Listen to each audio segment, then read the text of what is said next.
Salut à tous, aujourd'hui j'ai arboré ma plus belle blouse de pharmacien et mon plus beau badge étudiant en pharmacie pour justement vous parler de mon expérience quand je travaillais en officine. Par contre, je vais pas garder ça longtemps parce qu'il fait quand même hyper chaud. Comme vous le savez certainement déjà, je suis étudiant en 4e année de pharmacie. Aujourd'hui, je vais vous parler de ce qui se passe quand on travaille à la pharmacie, donc en officine, parce que j'ai longtemps travaillé à travers les stages, les vacances ou encore les week-ends. D'ailleurs, petit message pour tous ceux qui commentent « Ah, les pharmaciens, c'est des épiciers qui ont raté médecine ». Alors déjà, on vous emmerde. Et en plus, si vous aviez un minimum de culture, vous sauriez que depuis la déclaration du roi d'avril 1777, les épiciers sont définitivement séparés des pharmaciens. Voilà, c'est dit. C'est nous les pharmaciens! Bref, aujourd'hui, je vais donc vous parler du travail en officine, des meilleurs comme des pires moments que j'ai passés durant mon travail. Donc tous les jours, mes journées commençaient par des unboxings.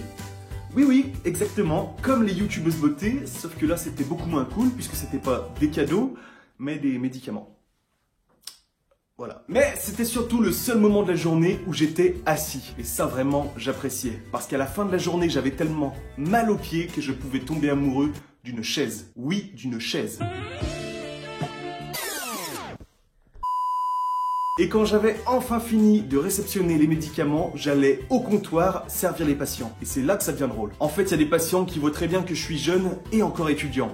Donc ils se disent, je vais peut-être passer avec la collègue parce qu'elle m'a l'air beaucoup plus expérimentée et elle saura mieux me conseiller. Donc ces patients, ils vont tout simplement tout faire pour ne pas passer à mon comptoir. C'est vexant. Genre par exemple, ils vont faire semblant de ne pas voir que mon comptoir est libre. Ils vont faire semblant de ne pas me voir. Non, je ne vois rien. Ou alors, et c'est là que c'est le plus humiliant, ils vont tout simplement me dire, je préfère passer avec votre collègue. Merci. D'accord. Ça fait mal. Bref, quand je réussissais enfin à recevoir un patient, c'est là que ça se complique. Déjà, il faut vérifier que l'ordonnance est valide. Il faut ensuite vérifier que le médecin n'ait pas fait d'erreur.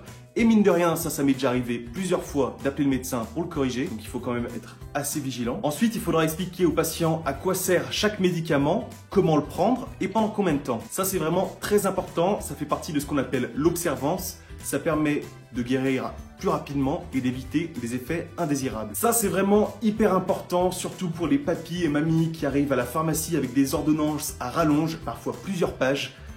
Ils se perdent un petit peu parfois entre chaque médicament. Donc, il faut vraiment prendre le temps de leur expliquer à quoi sert chaque médicament, comment le prendre et pendant combien de temps. Je ne vous mens pas, presque tous les jours de travail, j'ai vu des grands-parents qui ressortaient de la pharmacie avec des sacs de courses entiers de médicaments. Et ça seulement pour 1 mois de traitement. Ah bah tu vois, finalement, j'ai même pas besoin de faire des courses. Je pense que j'ai assez à manger jusqu'au mois prochain là. À l'officine, j'ai déjà participé à un entretien pharmaceutique. Ça permet au pharmacien de discuter avec le patient de sa pathologie. Par exemple, ça permet au pharmacien d'apprendre un geste technique au patient, comme par exemple se piquer le doigt pour obtenir la glycémie. Ça permet aussi au pharmacien de savoir si le patient connaît assez bien sa pathologie pour savoir réagir comme il faut. Et donc, j'écoutais cette patiente qui parlait de sa pathologie. Cette pathologie, je la connaissais très bien parce que ça faisait à peu près 1500 fois que je la voyais dans mes cours. Mais vraiment, entendre une patiente qui parle de sa pathologie, ça n'a vraiment rien à voir. J'ai appris énormément de choses, ça m'a enrichi au niveau de mon savoir sur cette pathologie. Par exemple, au niveau des difficultés que la pathologie engendre, des choses auxquelles je n'aurais même pas pensé. Donc vraiment, cet entretien était vraiment très enrichissant pour moi. Mais en général, les patients connaissent quand même très bien leur pathologie puisqu'ils sont quand même habitués à vivre avec depuis des années. Ils la connaissent même parfois mieux que moi alors que c'est quand même moi à la base qui suis censé les conseiller. Donc ça donnait des situations parfois assez drôles et assez humiliantes pour moi. Voilà, donc celui-là, vous le prenez donc bien le matin et celui-ci, ce sera donc pour le midi. Ah non, celui-là c'est le soir. Ah oui, excusez-moi, celui-là j'avais pas vu, c'est donc bien le soir, mais alors c'est celui-ci pour le midi? Non. Alors oui, bah alors c'est peut-être celui-ci alors le midi? Non. Lui, non plus. Ah, bah alors c'est celui-là. Oui. Yes! Je connais trop bien mes cours. Sinon, dans la pharmacie où je travaillais, on faisait assez régulièrement des préparations magistrales. C'est-à-dire des médicaments qui n'existent pas et donc qu'on prépare directement à la pharmacie. Vraiment, j'adorais faire les préparations magistrales. C'est d'ailleurs à ce moment-là que j'ai tourné la plupart de mes vidéos, le labo Danto. J'ai préparé des gélules, des suppositoires, des comprimés. Si ça vous intéresse de savoir comment sont fabriqués les médicaments, n'hésitez pas à aller faire un tour sur cette playlist. Pour faire les préparations magistrales, il faut vraiment faire attention, il faut veiller à travailler dans de bonnes conditions. La catastrophe. Tu ne peux pas te permettre de faire les choses à moitié, tu ne peux pas te permettre de faire les choses à la va-vite ou d'être imprécis, parce que là tu n'es plus en TP.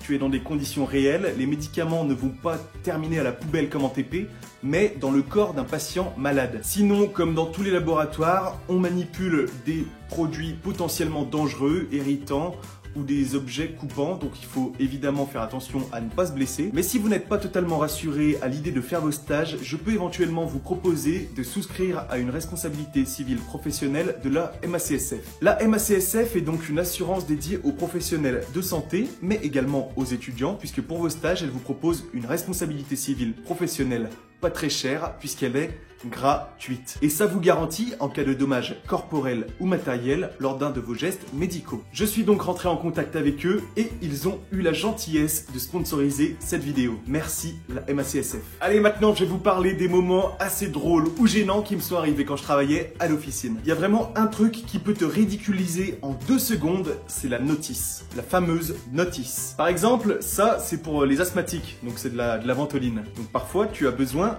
d'ouvrir la boîte pour montrer au patient comment prendre correctement sa ventoline. Donc ce que tu fais, c'est que tu ouvres la boîte et là tu as la notice qui t'empêche d'accéder aux médicaments. Donc tu retournes la boîte, tu rouvres et là tu as encore la notice. Vraiment, cette notice, je n'ai jamais compris, c'est de la sorcellerie. La pire anecdote qui m'est arrivée, le moment où je me suis senti le plus gêné au monde, la voici. Un patient rentre dans la pharmacie et me tend une ordonnance manuscrite. Et évidemment, les médecins ont la réputation d'écrire très mal. Et bien celle-là, elle n'était pas mal écrite, elle était tout simplement illisible. Donc avec beaucoup de sarcasme, je regarde le patient et je lui dis « Encore une belle écriture de médecin !» Et là, il me répond « Ah, vous voulez peut-être que je vous aide à lire? C'est moi qui ai écrit l'ordonnance. » Quelques secondes plus tard, je me suis rendu compte que le patient, c'était aussi le médecin. En fait, il s'était fait une ordonnance pour lui-même. Et je venais de le clasher sur son écriture. Il y a eu une volonté de m'humilier. Ça n'arrive qu'à moi. Ça n'arrive qu'à moi. D'ailleurs, si vous aussi, vous avez des anecdotes marrantes à me raconter sur votre travail en officine, à l'hôpital, je ne sais où, racontez-le moi en commentaire. Je sens que je vais beaucoup rigoler. Parmi la totalité des patients que j'ai servis, il y a parfois eu des situations vraiment très drôles. Mais en tant que pharmacien, il faut savoir garder son sérieux.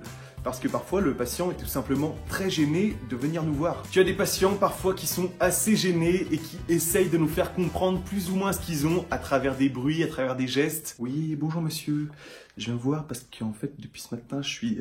C'est un peu dérangeant, j'aimerais avoir un... pour me... S'il vous plaît. Mais du coup, toi, tu finis par être autant gêné que lui, et quand tu dois l'expliquer comment prendre son microlax pour la constipation, ça donne des situations assez drôles. Alors en fait, dans la boîte, vous avez des petites pipettes qui vont vous permettre... Ah, d'accord, donc on met dans la bouche? Non, pas dans la bouche, mais dans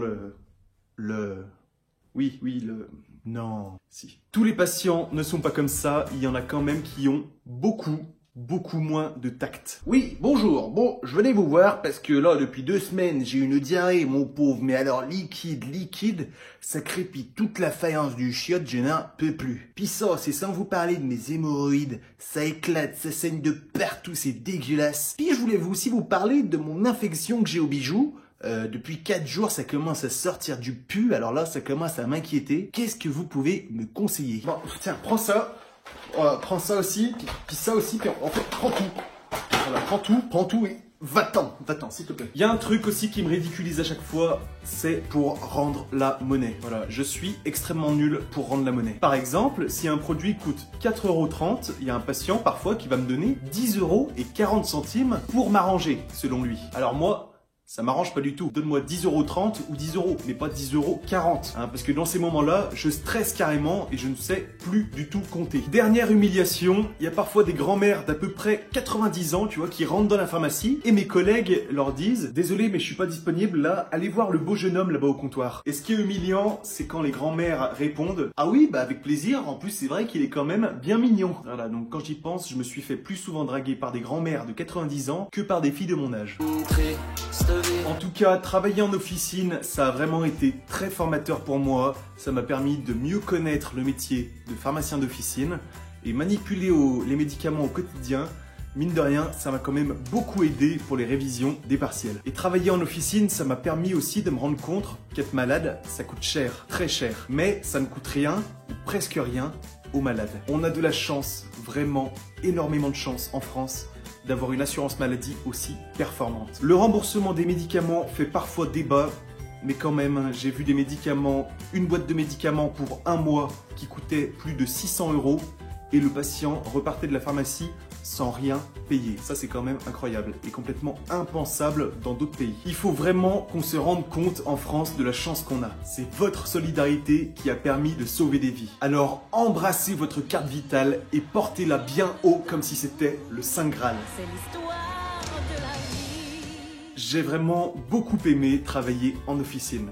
Déjà parce que l'équipe était formidable. D'ailleurs, je passe une grosse dédicace à Françoise et à toute son équipe, mais aussi parce que ça m'a permis de me rendre compte qu'il y a énormément de patients qui souffrent d'un handicap et qui est bien souvent invisible. Je me suis rendu compte par exemple de la lourdeur de certaines pathologies, par exemple le diabète, ça paraît complètement anodin de nos jours, mais c'est extrêmement lourd au quotidien. Je me suis aussi rendu compte de la dangerosité des addictions, ça commence par l'alcool, le tabac qui est très addictogène, mais aussi la morphine, les héroïnomanes. Vraiment, faites attention à vos consommations, ça va très vite.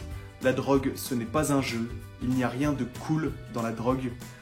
Faites attention. Et je me suis aussi rendu compte de l'omniprésence des prescriptions d'anxiolytiques et antipsychotiques. Et ça, je me souviens très bien parce que ça m'avait vraiment bouleversé. Parce qu'il y avait des personnes de mon âge qui en consommaient et qui vraiment même en surconsommaient. Donc, je me suis dit, putain, mais vraiment, d'un point de vue extérieur, on ne se rend pas compte qu'il y a des gens qui souffrent intérieurement. Vraiment, il y a des gens qui souffrent autour de vous et vous ne le soupçonnez certainement même pas. Travailler en officine, ça a vraiment été une expérience très enrichissante. Je le conseille vraiment à tous les étudiants en pharmacie, même si ce n'est pas la filière vers laquelle vous vous orientez. À vous maintenant d'écrire un commentaire avec une anecdote qui vous est arrivée à l'hôpital, à l'officine ou dans un cabinet médical. Dites-moi vraiment vos anecdotes marrantes, ça m'intéresse, je sens que je vais beaucoup rigoler. C'était ma vidéo sur mon expérience à la pharmacie, j'espère que ça vous a plu. Avant de quitter la vidéo, n'oubliez pas de vous abonner à ma chaîne YouTube et de partager la vidéo à vos potes qui sont en pharmacie ou en études de santé. On se retrouve très bientôt. Salut!